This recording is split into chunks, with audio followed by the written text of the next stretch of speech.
हे दोस्तों, Benjamin Franklin ने कहा था कि the diligence is the mother of good luck.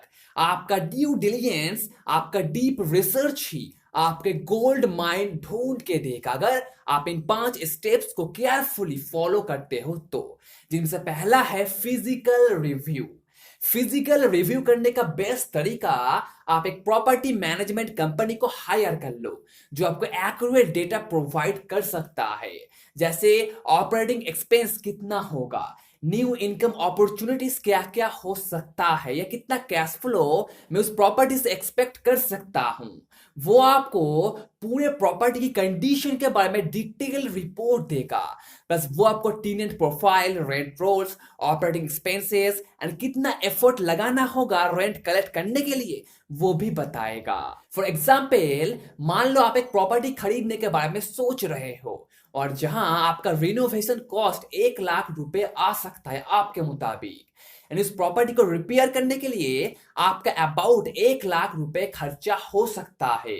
पर फिर भी आप एक एक्सपर्ट से उसका एक फिजिकल रिव्यू करवा लेते हो, जिसके बाद आपको पता चलता है कि 1 लाख नहीं 2 लाख रुपए खर्चा आ जाएगा, क्योंकि उसका प्लम्बिंग पूरा खराब हो गया है, इलेक्ट्रिसिटी जगह जगह पे डैमेज हो गया है, और ऊपर सीलिंग पे थोड़ा काम करना बाकी है, जिसके बाद ये घर रहने लायक हो जाएगा, जहां आपका टोटल एक्सपेंस अबाउट 2 लाख तो हो ही जाएगा। तो ये चीज आपको अगवा कर देगा या फिर उस ओनर के साथ रीनेगोशिएट करने में आपकी मदद करेगा, जिससे वो प्रॉपर्टी की प्राइस कम कर दे। इसलिए हमेशा बिफोर टर्म को यूज करें। अमाउंट ऑफर करने से पहले, साइन करने से पहले बिफोर सोचे, मतलब क्या है इसका आगे क्या है, बिफोर व्हाट। उसके बाद एक लीगल रिव्यू करे। रियल एस्टेट में लॉयर तो मस्ट, आप तो जानते ही हो। इसलिए इस जगह पे आपको पैसा बचाने के बारे में बिल्कुल भी सोचना नहीं है, क्योंकि अगर आप लॉयर के साथ नेगोशिएट करोगे उसके फीस को लेके, तो मैक्सिमम चांस है आपका काम सही से नहीं हो पाएगा, या फिर नया प्रॉब्लम खड़ा हो सकता है नियर फ्यूचर में। फॉर एग्जाम्पल, उस प्रॉपर्टी के टाइटल में थोड़ा प्रॉब्लम है, मे बी उसका ओनर बहुत सारे लोग हैं, या फिर किसी ने डुप्लीकेट टाइटल कॉपी बना के आपको प्रॉपर्टी बेच रहा है।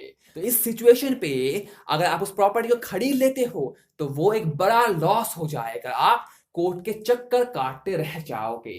एक अच्छा लॉयर आपको इन सब से बचाता है। एक छोटा सा लीगल रिव्यू करने से आप इन सारी चीज से बच सकते हो। तो हमेशा एक लीगल रिव्यू जरूर करवाना, और लॉयर के फीस के साथ कोई भी नेगोशिएट नहीं करना, जिससे वो due diligence clean and clear हो जाए।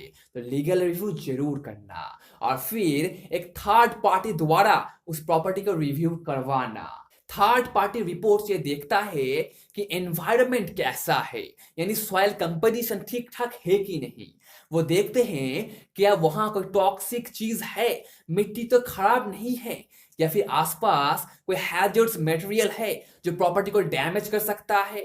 ये रिपोर्ट आपको ये भी बताता है कि उस प्रॉपर्टी का कंडीशन कैसा है, क्या कोई स्ट्रक्चरल इश्यू है उस प्रॉपर्टी में, रूफ, एसफल्ट और अदर बिल्डिंग सिस्टम कैसा है, या कुछ ऐसा डिस्प्यूट जो प्रॉपर्टी को डैमेज कर सकता है लॉन्ग रन में।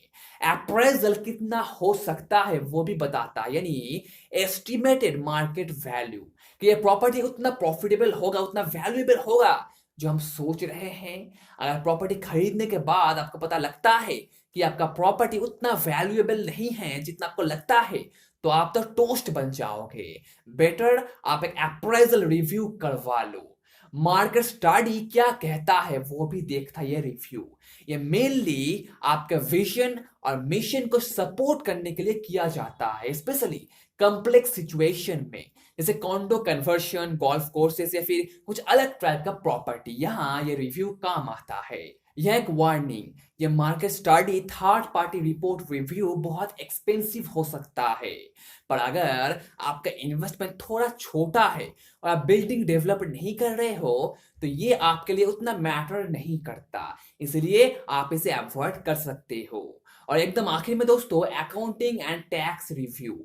आपका अकाउंटेंट आपको अननेसेसरी टैक्स से बचा सकता है, जो सबसे बड़ा एक्सपेंस होता है रियल एस्टेट बिजनेस में। आप एक ऐसा अकाउंटेंट चूज करो जो रियल एस्टेट टैक्स में डील करता है और जिसे आप विश्वास कर सकते हो। वो नहीं जो बस एक अकाउंटेंट है जिसको रियल एस्टेट के बारे में, उसके लॉज एंड रेगुलेशंस के बारे में कोई भी नॉलेज नहीं है, क्योंकि real estate accounting normal accounting से बहुत अलग होता है और इसका रूल्स एंड रेगुलेशंस भी अलग होता है नॉर्मल अकाउंटिंग से। इसलिए आपको अकाउंटेंट सही से चुनना होगा, तभी आप अपने टैक्स के ऊपर कंट्रोल कर पाओगे। हर एक इन्वेस्टिंग में रिस्क तो होता ही है और यही रिस्क एक अल्टीमेट इन्वेस्टर और एमेच्योर इन्वेस्टर के बीच का डिफरेंस बनाता है, क्योंकि अल्टीमेट इन्वेस्टर ड्यू डिलिजेंस सही से करता है, वो इन 5 बातों को सही से फॉलो करता है जिससे उसका रिस्क कम होता है और वो मैक्सिमम प्रॉफिट कमा पाता है। Again, due diligence is the mother of good luck. Diligence के बिना कहीं पर भी इन्वेस्ट नहीं करना, इसे केयरफुली स्टडी करना फिर इन्वेस्ट करना, तभी आप सारे प्रॉब्लम से बचे रहोगे, आपका इन्वेस्टमेंट सफल होगा।